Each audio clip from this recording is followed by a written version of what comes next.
So thank you, everybody. And I will introduce Paul McIntosh. He will lead you through the webinar now. Thank you, Paul. Thank you very much, Lisa, and welcome everybody. I can assure you in Toomba, we've had 5 millimetres of rain and it's not really as wet as Townsville is, so we're still fairly dry over here in the eastern part of Australia. Hey, good morning, Eric. Eric Johnson is a research officer at the University of Saskatchewan in the town of Saskatchewan in Canada.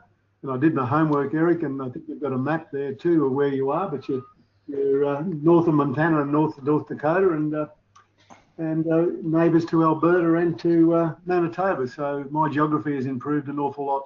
And I'm sure after your talk today, everyone's information over here in Australia will be a lot more improved too. So welcome, Eric, to a webinar in Australia. Well, thank you, Paul. It's my pleasure. I'm looking forward to doing this. Okay. Well, I might pass back to you, Eric, and get you to start. And in your research officer position over many, many years, I'd like to see where you've come with pulse crops in Western Canada for both the herbicidal and, importantly these days, the non-herbicide solutions. So I'll pass it to you to start your preso. Thanks, Eric.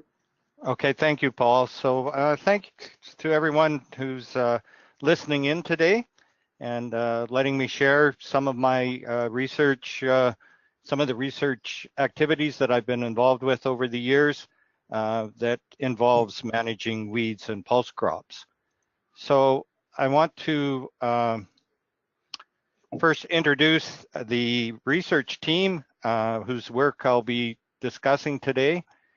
First of all, I'll talk a little bit about the screening work I've done in the past.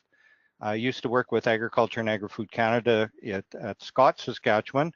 And then we'll move on to discuss herbicide system work that I've been involved with that's been led by Dr. Chris Willenberg at the University of Saskatchewan. Chris is my current supervisor.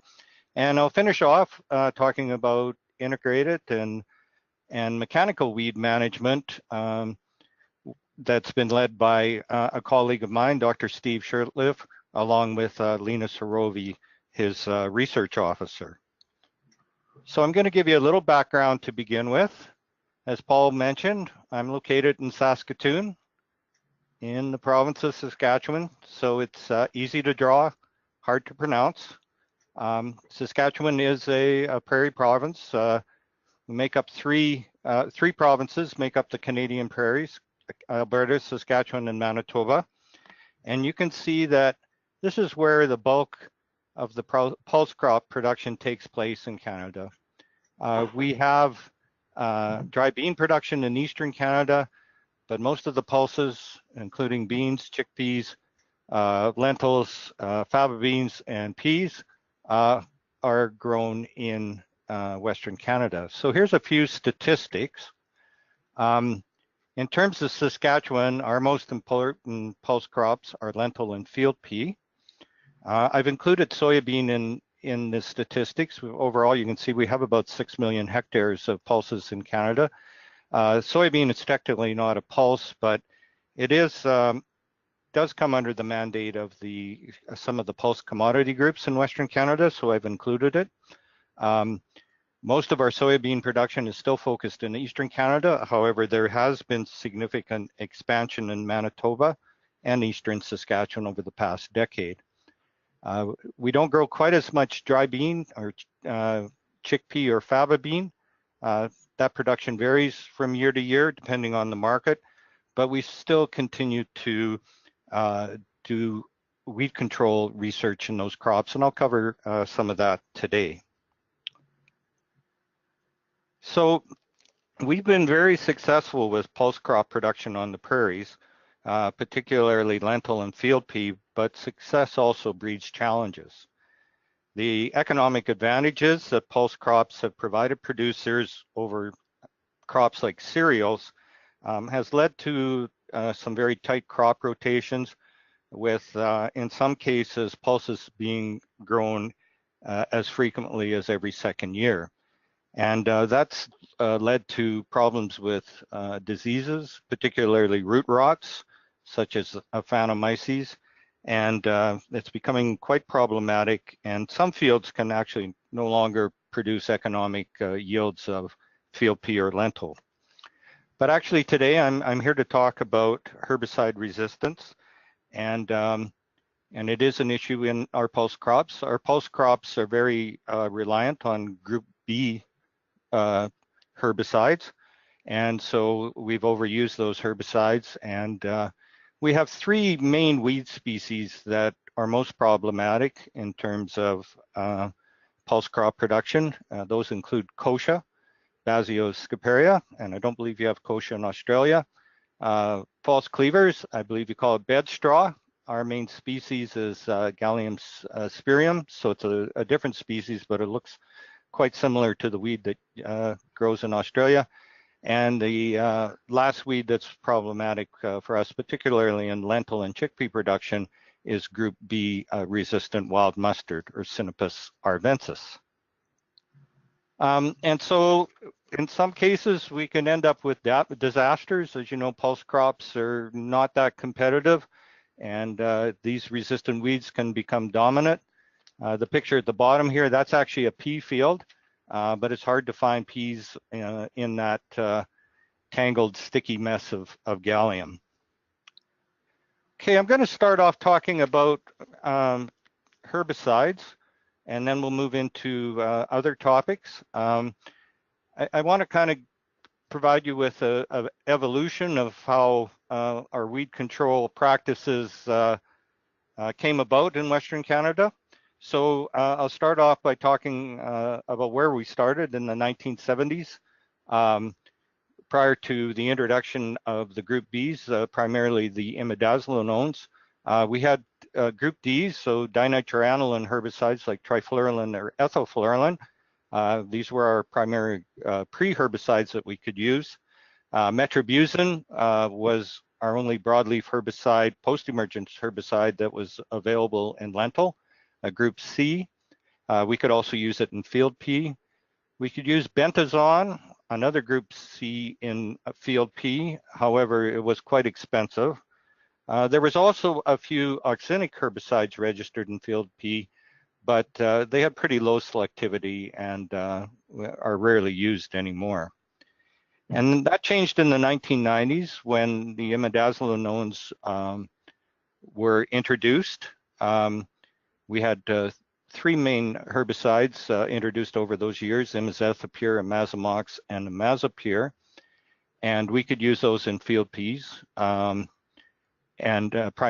And then when 2007 came along, along came a clearfield lentil that was developed at the University of Saskatchewan, and more recently, the Crop Development Center at the University of Saskatchewan has developed an IMI-tolerant chickpea.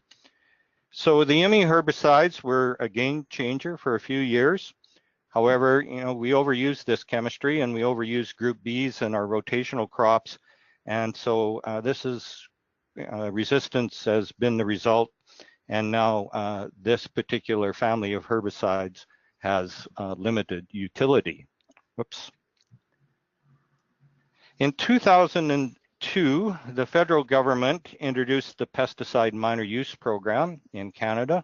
I actually worked on this program when I was with Agriculture and Agri-Food Canada. This program is modeled after the US IR4 program. I'll talk a little bit more about the program at the end of my talk. What this program enabled us to do was to screen for potential herbicide candidates. And it really facilitated interaction with the herbicide industry.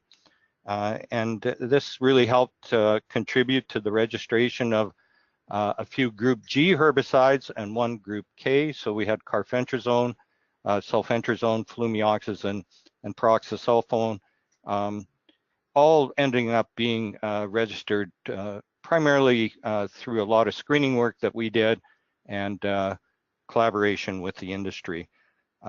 So I don't believe you use sulfentrazone or flumioxazine is that common there. Peroxysulfone you would know as Sakura herbicide. That's correct. in the industry followed suit, and with some new registrations, BASF introduced a post-emergent herbicide for use in fababean and field pea, well, just recently registered in fababean, a combination of imazamox and bentazone. We call it Viper. So it's a group B and a C. Saflufenicil, which you know is Sharpen, was also introduced. Mainly a burn down herbicide, but depending on the rate you apply, you can get some residual weed control. And New Farm has just recently registered a burn down herbicide for use prior to the seeding of all pulse crops, and it's mainly a contact herbicide with no residual activity, and it contains pyroflufen and MCPA. So to provide multiple mechanisms of action in pulses, the industry has introduced a few co-mixes, and they're all mixes with peroxysulfone. They're all group Gs. So sulfentrazone, saflufenicil, and flumioxazin. Now, if you look at some of our characteristics of the recent herbicides that have been registered, or most of the herbicides that have been registered for use in pulses, there's very few post-emergence herbicides. So quite a few are soil active, and they're limited to just two main groups. So the soil active herbicides, they tend to be less consistent in our environment. We're a semi-arid environment. We don't always get enough moisture in the spring, either through rainfall or snow melt to activate them all the time. Generally, they're not don't provide as broad a spectrum of weed control as the IMIs did when they were first introduced. We do see some phytotoxic issues, particularly in lentils, but we have to make the best of what we have, and so it's been important for us to make growers aware that one-shot weed control in pulses is really no longer viable. So one of the first herbicides we worked with in the minor use program is a group G called sulfentrazone. It's a soil active herbicide. You can see we did an awful lot of work at this at Scott, 33 different experiments. The company had no interest to really come to Canada, so we did a lot of work, and finally they did introduce it to Canada. We were looking for it as a herbicide primarily in chickpea for the control of kochia. We also found that fababean and field pea were tolerant, and it's registered in both, or will be registered in fababean soon. It's registered in field pea. As we did more work on it, we also found that we had pretty good activity with this product on cleavers, particularly on medium textured soils, and as long as the organic matter wasn't exceeding, let's say, something like 6%. So the challenge we had, though, with this product was that most of our cleavers is located in the north part of the province. It is moving south over time. And I know a number of Australian agronomists have come over to Canada and seen these thick black soils in northern Saskatchewan and become very envious. You can see these thick black soils have a very deep A horizon, and some of these soils may have up to 12% organic matter. So what was happening on these soils, that the sulfentrazone was being tied up, and we were getting reduced efficacy. And the only way we could effectively control cleavers on these soils with the sulfentrazone by itself was to apply such a high rate that it wasn't economical. So this was the initial work we did in kind of developing herbicide systems with multiple mechanisms of action. And we used sulfentrazone basically as a setup treatment, soil applied, and then the only herbicide we could basically use in crop for the group B resistant cleavers was Viper. And of course, you're relying heavily on the bentazone, which is primarily a contact herbicide because the imazamox has no activity on these resistant populations anymore. Now, if you look at the graph here, actually in these particular studies, we were getting reasonably good control with the viper. So it wasn't a population that was completely dominated by group Bs. We had some susceptible biotypes in there as well. But if you look here, the sulfentrazone, and these are higher rates than we apply typically on lower organic matter soils. We're only able to get about 65% control. We were getting just over 80%, but when we did the sequential applications, we increased that control to 95%.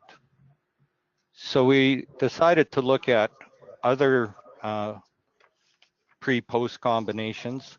Ethalflurulin, which is chemically related to triflurulin. It's sharper on a few weeds. It's very commonly used in Western Canada. It provides some control of cleavers. We also looked at saflufenicil or sharpen at a rate that would provide some residual control. We're only getting about 40% control of the cleavers. When we combined the two, though, we increased that to about 70% control. Now, in these studies, this is more what you would expect from the post-emergence application of Viper, about 65% control. So when we combined 4 modes of action here, mechanisms of action, we're up around 90% control. So we followed this up with looking at this sequential pre-post applications in terms of trying to manage other group B resistant weeds and to try to delay the evolution of new weed species. So we call the concept layering, and this concept's widely used in many parts of the world, so we're not taking any credit for developing anything new. But the concept of layering, putting on a pre and following up with a post, was actually quite foreign to prairie producers. So as you're aware, herbicide resistance is a numbers game. So if we can reduce overall weed densities, we can reduce seed selection pressure when we apply the in-crop herbicide. So this plot here actually received a pre-application of saflufenicil and peroxysulfone, so sharpened and secured together. And this had no pre, and you can see that the potential for selection pressure is much greater in this plot than it is in this plot where we applied the pre-herbicides. We don't always get that good of results with the pre. This is one of our better ones. So I'll show you some data here. And we just, this is preliminary, but we have 5 site years of data. This is in fababean, I should have mentioned that. But this data would also apply to field peas because all the herbicides I'm talking about are registered in field peas here.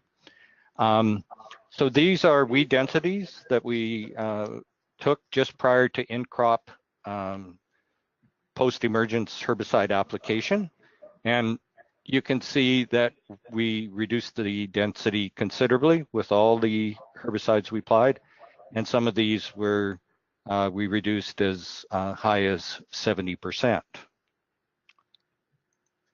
Now, when we look at the resulting weed biomass at the end of the growing season, with the treatments where we sequentially layer the pre and post herbicides, we end up with this. I haven't shown all the pre-post combinations. I've just picked a few because the slide is as busy enough as it is.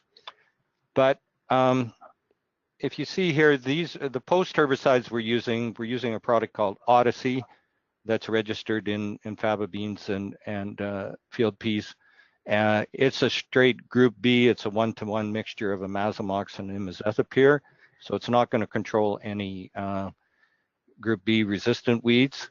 And we're also, the other product I've already mentioned is Viper. So this is a pretty well natural weed populations, so not all the weeds are group B resistant. You can see though, overall the post herbicides are working pretty good by themselves. There must be some group B resistance there because we do see an advantage, even though it's not statistically significant.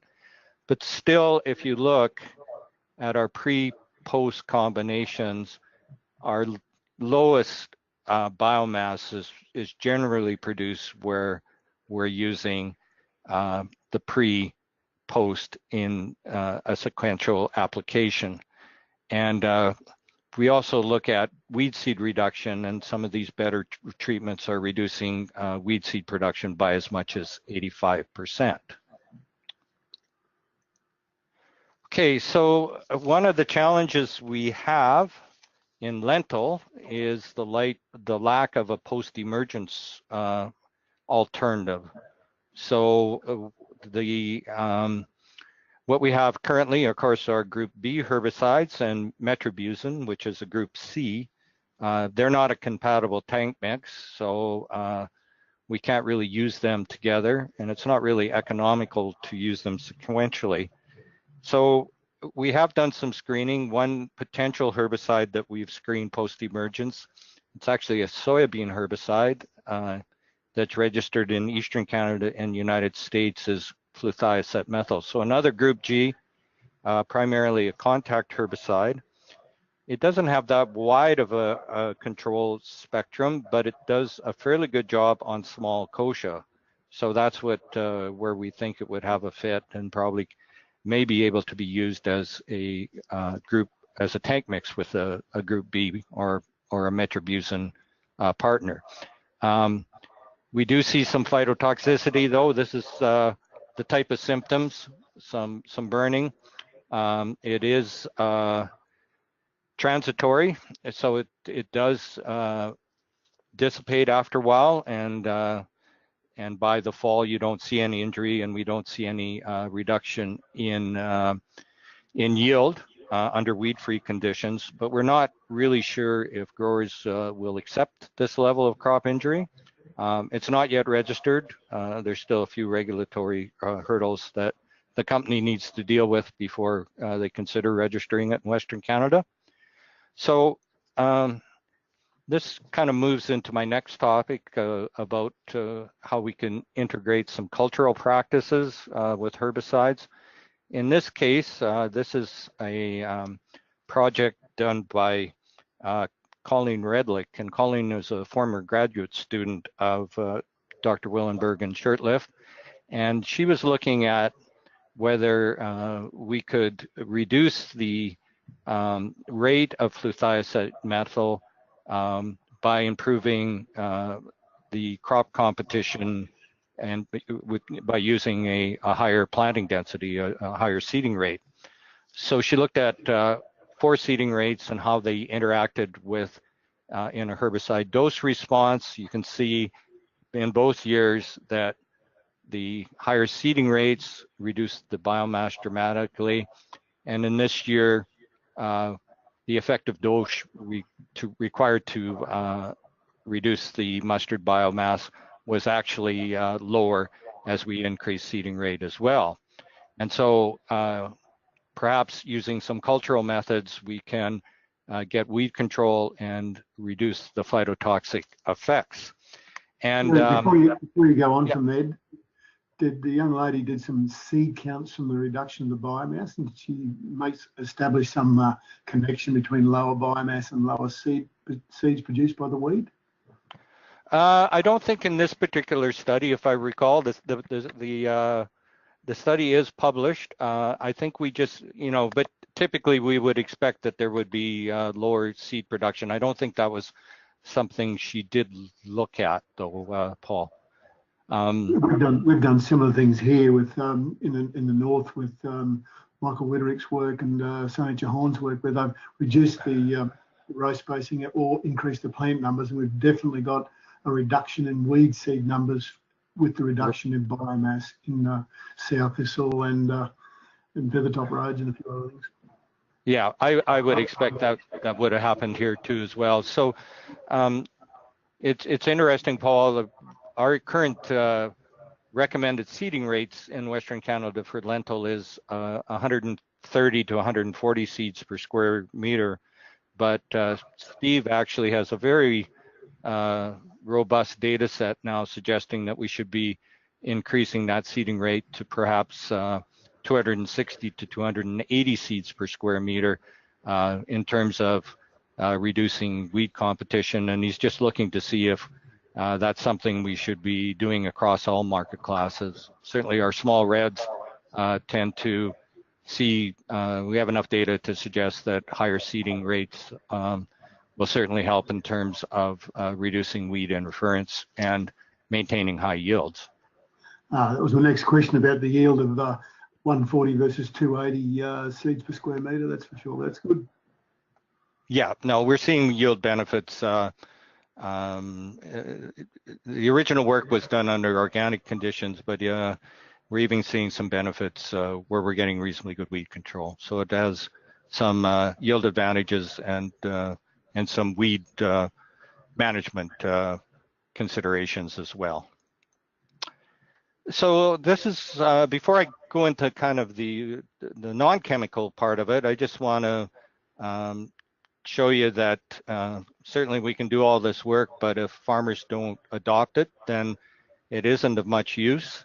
And this is just one example. I was out to a farmer's fields in southern Saskatchewan this past summer, and these are two fields that were side by side. And on the left here, the farmer had applied a fall application of a group G, group K combination, and then a pre-seed burn down, and then actually used metribuzin in crop as a post-emergence herbicide. So no group Bs on this field at all, and it's looking pretty good overall. This is a neighboring field that just got a group P herbicide post-emergence, and you can see the impact of the resistant weeds. So there seems to be adoption or some understanding of the need to be using multiple groups within the herbicides practices. Okay, so I'm going to move on to some work on non-chemical weed management. This is some work done by Alexander Alva, who is a graduate student in the Shurtleff lab. And you can see here, this is an untreated check that's dominated by wild mustard again. And this plot that I'm highlighting here has not received a herbicide, but it has just been managed with timely rotary hoeing and inter-row cultivation. So all mechanical practices, but he's also combined it with some cultural practices. I already mentioned higher seeding rates. So Alex has found that a higher seeding rate combined by some timely rotary hoeing followed by inter-row cultivation has provided some pretty good weed control and some pretty good yield responses. I don't have time to go into detail, but he's made an excellent video on his results. So I invite you to go to this address and watch this video. Okay, so we have done some research over here on weed seed management, but I want to talk about something that's probably, I don't believe is being researched that thoroughly or adopted that thoroughly in Australia. And this is clipping weeds above the canopy in short stature crops like lentil and flax. So this is some research that actually I tried quite a few years back with some organic growers. They modified some wind rowers so they could clip the weeds above the canopy. The main modification was so that they didn't make a windrow and the plants just dropped directly below the reel and the cutter bar. And at that time, we did see some benefits in terms of weed seed reduction. and some organic growers did continue to do this, and but it didn't really gain much traction until the last couple of years as herbicide resistance has become more prevalent. And so the industry has built some specialized machines for clipping. This is called a comb cut.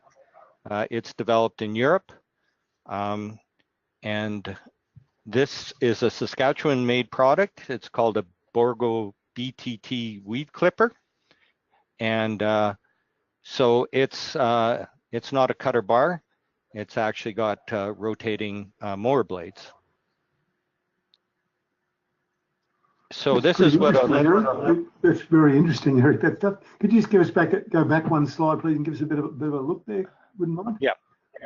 So how wide is that piece of machinery? It's fairly wide. It's a fairly expensive machine. This is there's not many built yet. What would that be? 20 meters maybe? Yep. And so which weeds are you after that with that particular piece of machinery, Eric? So it's we're looking in terms of weeds like wild mustard, wild oat actually, so is a pretty good candidate for that as well. Wild oat is one weed where something like a seed destructor isn't all that effective, because wild oat drops its seeds or sheds its seeds before the crop is mature. So these clippers are actually something that can be used to manage wild oat weed seeds that can't be controlled with other harvest weed seed management techniques. So obviously these clippers have got to be used before the seed become physiologically mature, I would suggest. So. Right. I'll show you some data here in just a minute, Paul, that kind of shows that. Okay. Okay. Good. Yeah.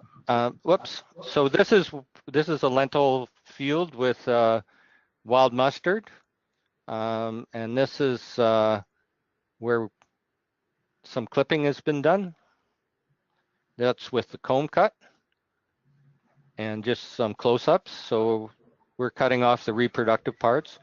It really doesn't provide any yield benefit because it's too late in terms of the weed competition has taken place already. So it's strictly for managing seed production. And if you look, this is some data that Lena has put together. So we need to be timely. If you clip too early, you'll just get regrowth, and it's not much better than leaving it. So if we do it timely, a little later, but of course you need it to do it before the weed seed is physiologically mature, or else it's not going to provide any benefit.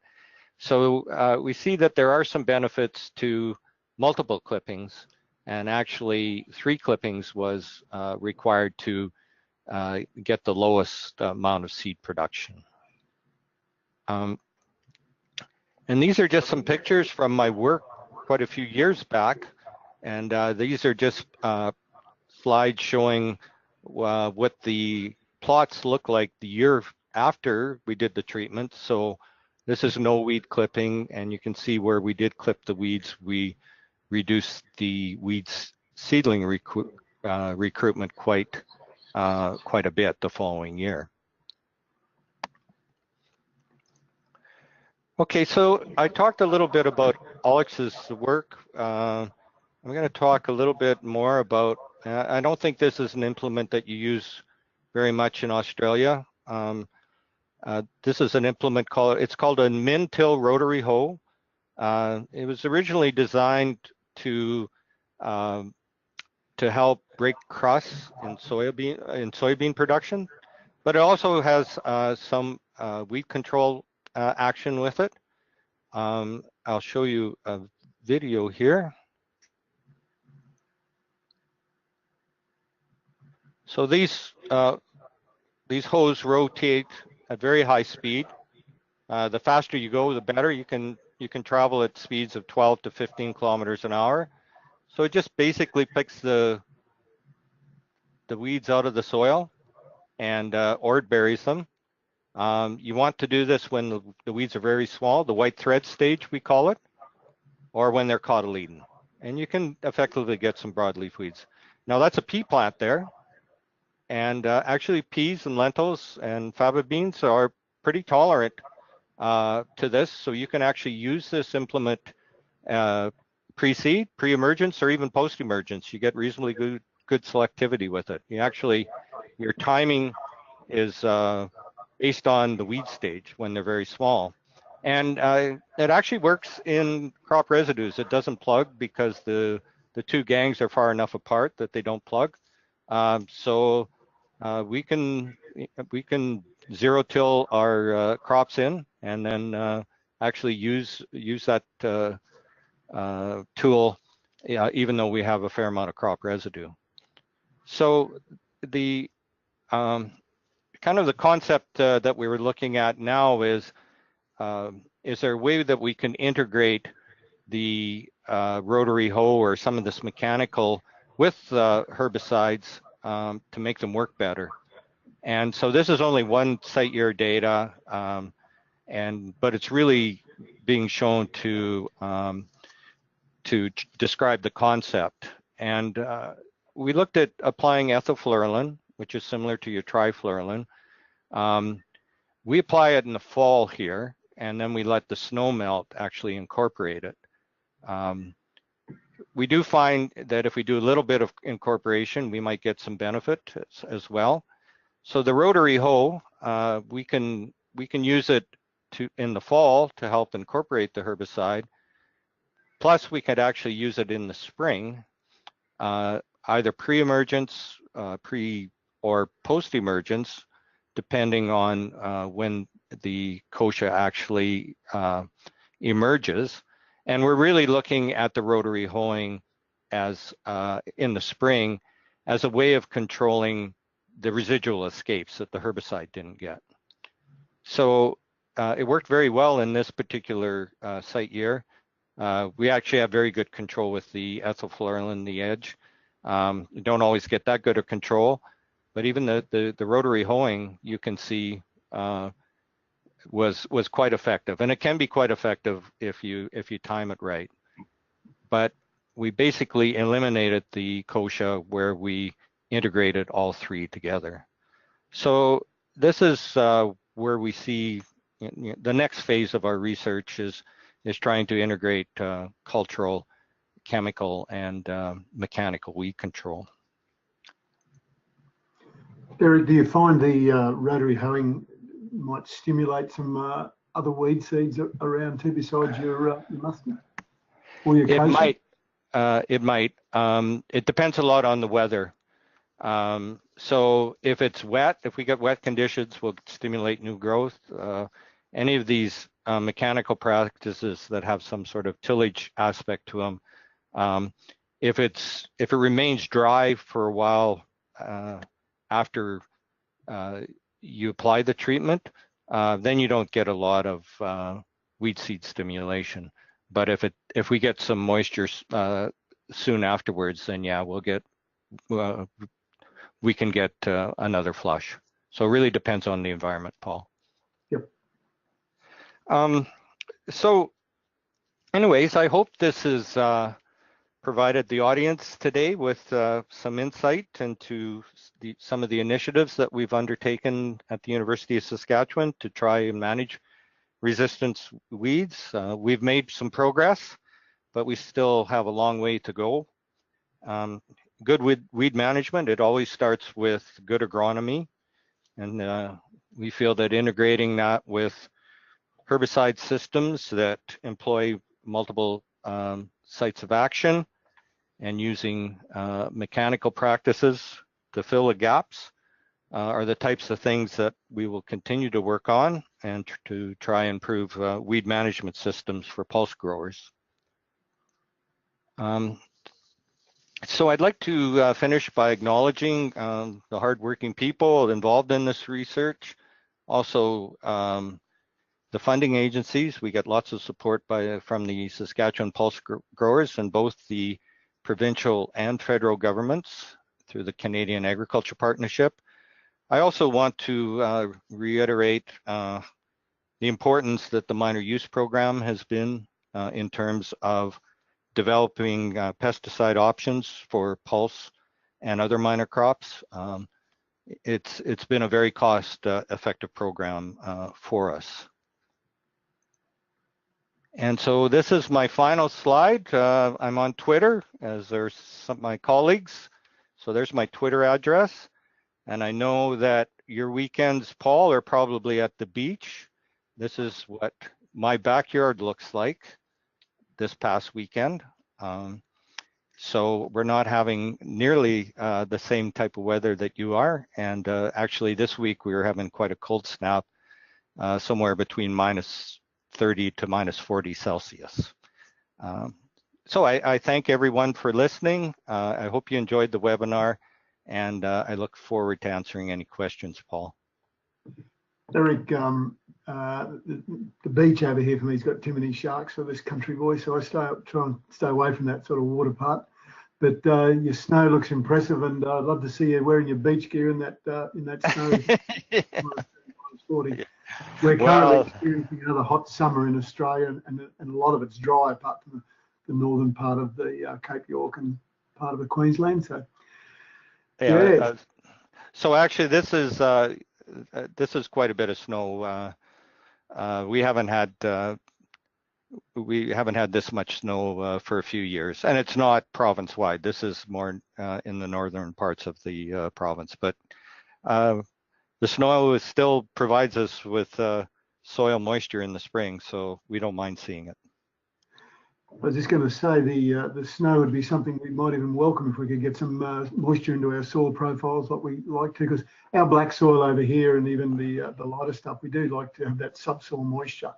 And the heavier the soil is in clay content, the more moisture we can store there, so for that next crop. So when we invariably miss the in-crop rain, at least we've got some stored subsoil moisture. But back to weeds, Eric, I'm not sure who's in front, but I can assure you that we've both got similar problems in our usual herbicides that we've been relying on for so many years to do a great job on weeds. They're failing. And we've had to adopt, and necessity is the mother of invention, we've had to adopt other means of getting rid of these damn weeds that infest our crops. You've got some doozies over there, and you've come up with something like clippers. And I'm not sure we've even thought about clippers yet, but with clippers and inter-row spraying and all that sort of stuff, unfortunately, we've got a fair few diseases over here that you can transport the diseases up and down the paddock with the machinery that you've got in the crop. So we have to think a bit twice about whether we introduce some of those inter-row sprayers or inter-row cultivators into some of our more sensitive legume crops that have got these foliar diseases. It gives us a fairly painful condition. So very interesting, but that's questions out there in the land of listening, because it was pretty interesting, and yeah, I'd be interested to hear some more questions from some of the other people, some of the other agros and farmers in Australia if you're online.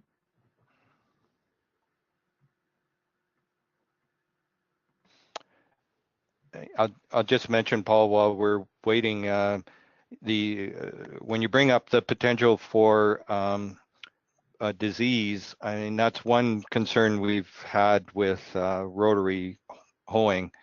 I don't think it's a practice we could use in our chickpea, for example, because as a post-emergence implement, because I think it would just cause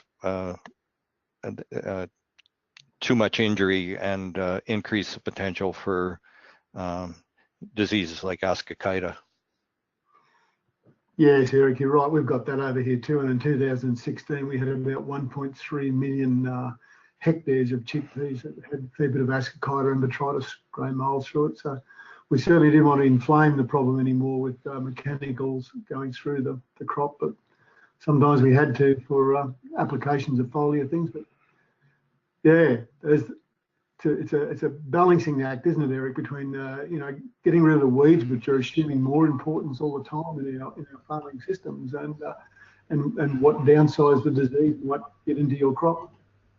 Yes, exactly. Yeah, no, you have to take into account what other what other things you might be improving your weed control, but you might be causing some other problems. So you have to be aware of that when you're doing this research and keep your eye out to see if, but so far we haven't seen, like the work that Alex did, we didn't see any real problems with diseases from the mechanical practices. Eric, one question from a colleague of mine pre-webinar was, what sort of testing, how do you do your testing of your weed seeds over there for resistance and all that stuff? What's your mechanism and where do they go? Okay, so in Saskatchewan, we have a lab in Regina. Actually, the person that did most of our testing before is now in Australia, Quebec. But we do have a lab and that set up in Saskatchewan. There you can, the provincial government has done that, and you can send samples there. I do believe right now most of the glyphosate testing is done by, resistance for glyphosate is done by in Lethbridge. Hugh was doing that in Saskatoon prior to his departure, but I think that's now being done in Lethbridge. But eventually the lab in Regina will be able to do that as well. I just wanted to say thank you very much, Eric Johnson, for delivering a great webinar. We really enjoyed that. And Paul as well, Paul McIntosh, our research agronomist for AHRI up in the north in Toowoomba. Thank you, Paul. I think we'll wrap it up there, gentlemen. Thank you very much, audience. We will end it there. Thank you, everybody. Bye.